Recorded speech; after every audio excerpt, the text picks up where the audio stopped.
There has been some controversy over the last 10 days around young England players rejecting call-ups to the national team, sparking a debate about whether players should just be able to pick and choose, so to speak, when they want to play for their country.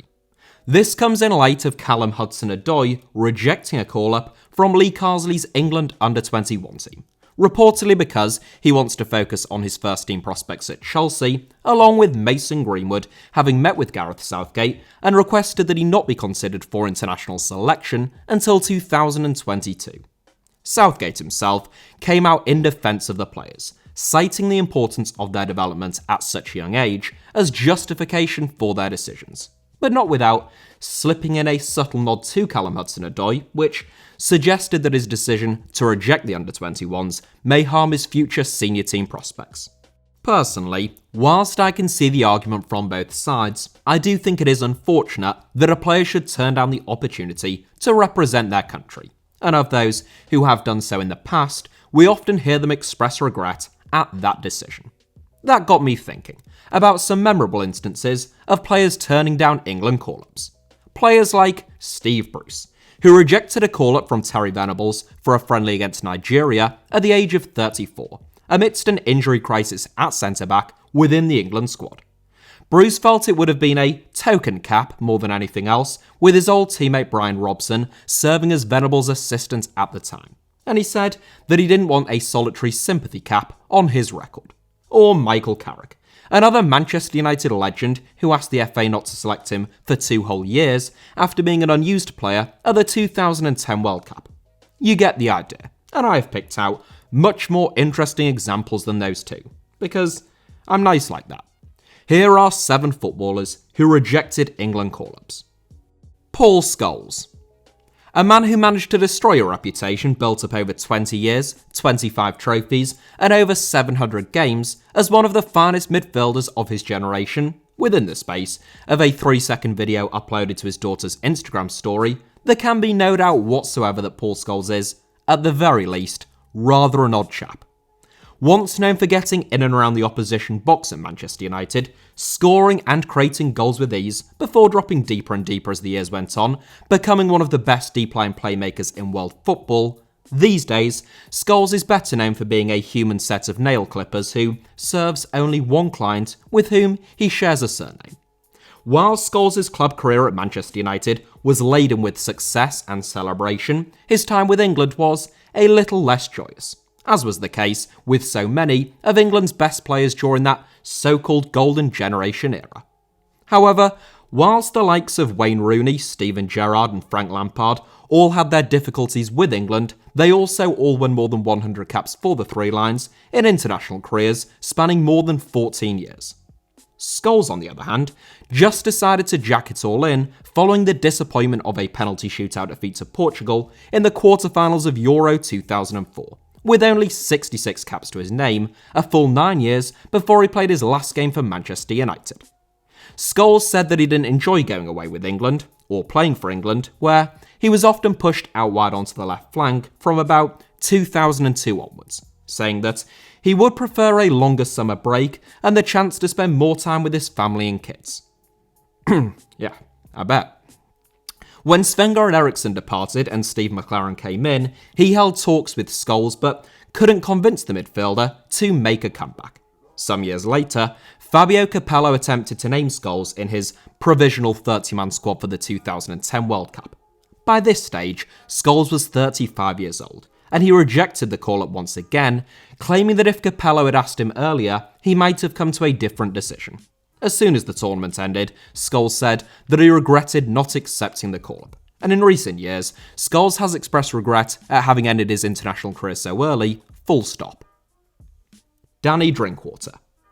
From one of the greatest midfielders that English football has ever produced, to someone who isn't one of the greatest midfielders that English football has ever produced, if I were continuing down the theme of being a little bit less charitable than I usually am, you could say that the real disgrace is not that Danny Drinkwater turned down an England call-up, but that he was asked in the first place. That would be cruel though, because in the 2015-16 season, when Leicester City won an unlikely Premier League title, Drinkwater did a very solid job in alongside an immense N'Golo Kante. Both players would later sign for Chelsea, bizarrely with Drinkwater costing more. And after arriving at Stamford Bridge, where he has barely played, Drinkwater has never won an England call-up. Whilst at Leicester City though, Drinkwater won 3 caps in the build-up to Euro 2016 before making Roy Hodgson's provisional, but not his final squad, for the tournament.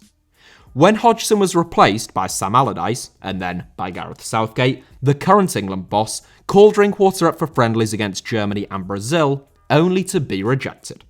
Drinkwater said that he wasn't fit enough to go away with England, despite the fact that he was playing Premier League games at Leicester at the same time.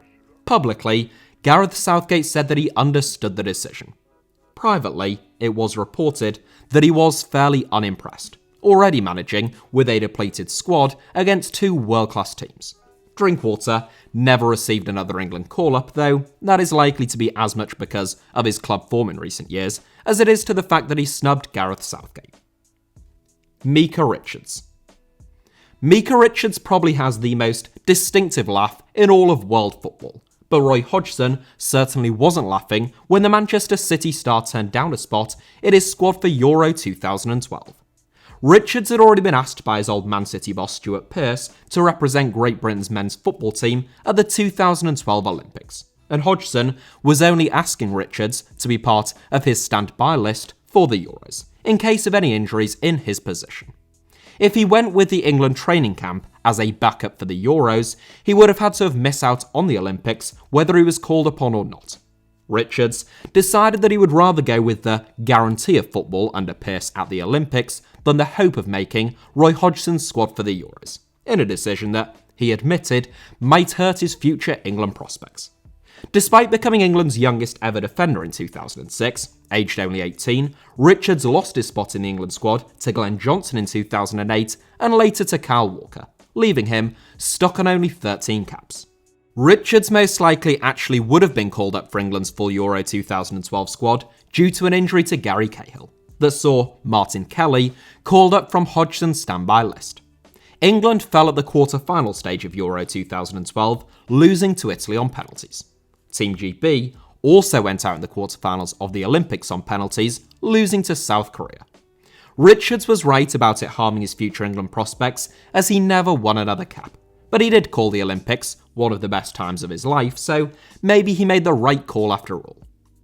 Rio Ferdinand. Rio Ferdinand is another man who, despite enjoying terrific longevity in the club game, didn't win quite as many caps as you might think. And it still seems remarkable that he never went to a single European Championships.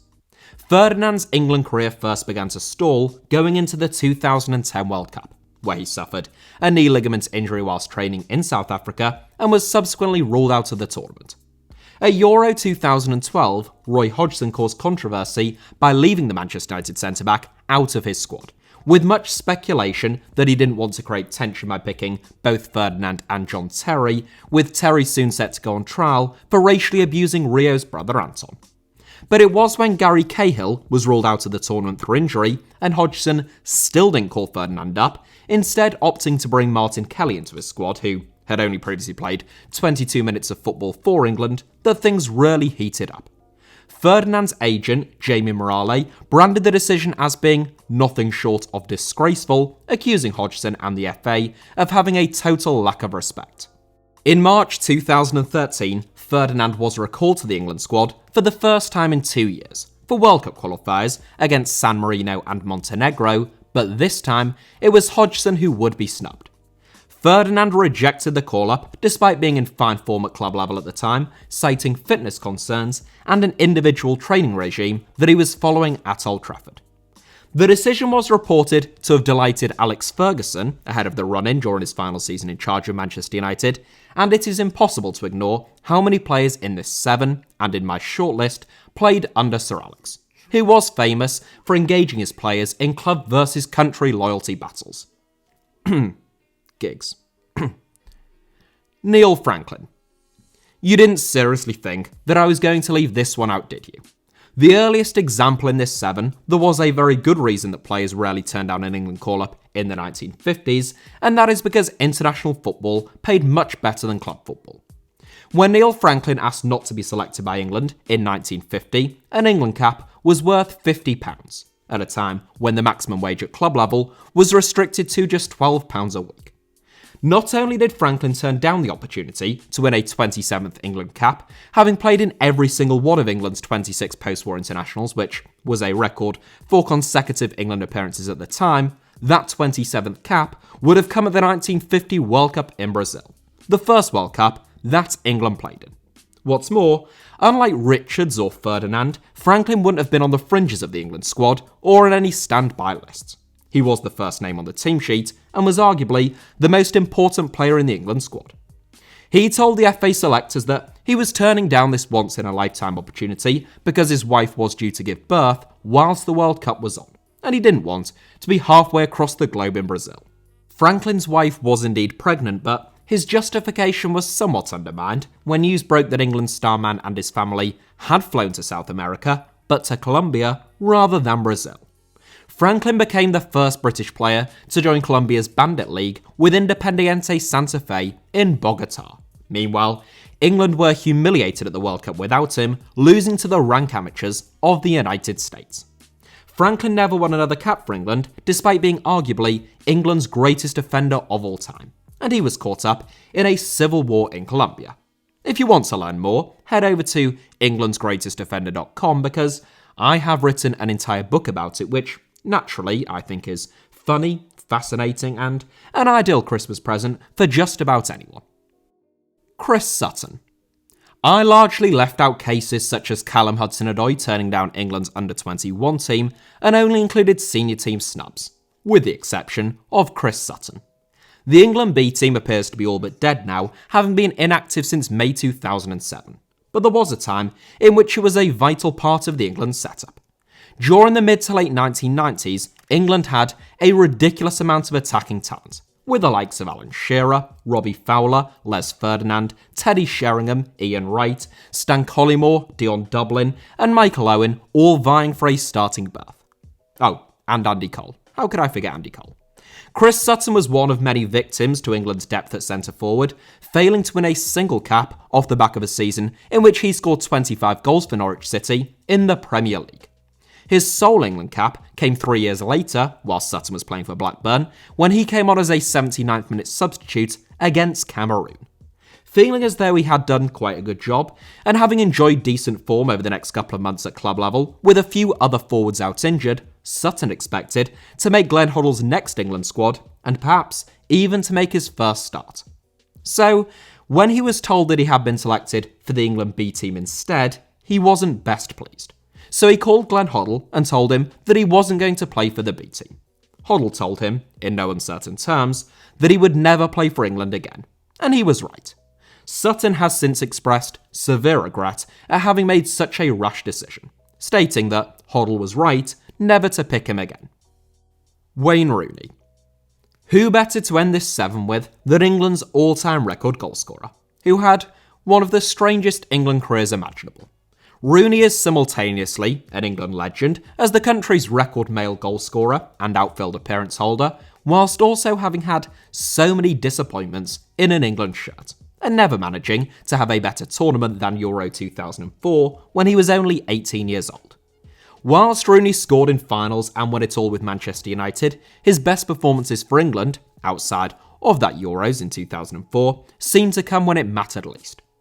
Whilst Rooney ended up coming within 6 caps of overtaking Peter Shilton's all-time record, you could argue that he ought to have obliterated it. By the age of only 31, Rooney had already won an incredible 119 caps.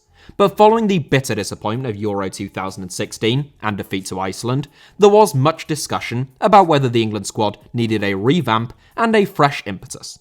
In March 2017, Gareth Southgate left Rooney out of his squad, in light of his struggles at club level with Manchester United. A few months later, after Rooney had returned to Everton and enjoyed a strong start to life back on Merseyside, Southgate recalled him for a couple of 2018 World Cup qualifiers. But Rooney turned him down. Finally, having rediscovered some form, he said he wanted to concentrate on his club game, and he took the decision not just to reject that call-up, but to retire from international football for good. In the end, it was probably the right decision for everyone involved. A youthful England squad enjoyed a surprisingly impressive 2018 World Cup, whilst Rooney took the opportunity to bow out on his own terms, given that he would likely have been dropped again for the next set of fixtures as his form faltered at Goodison Park. So that is it for today's video, but thank you all sincerely, as ever, for watching. Hit the like button if you did enjoy today's video, let me know your thoughts down below in the comments, and make sure you're subscribed, of course, and have notifications turned on for HITC Sevens. You can also find me on social media, on Twitter or Instagram by the username @HITC Sevens on both, should you wish to do so.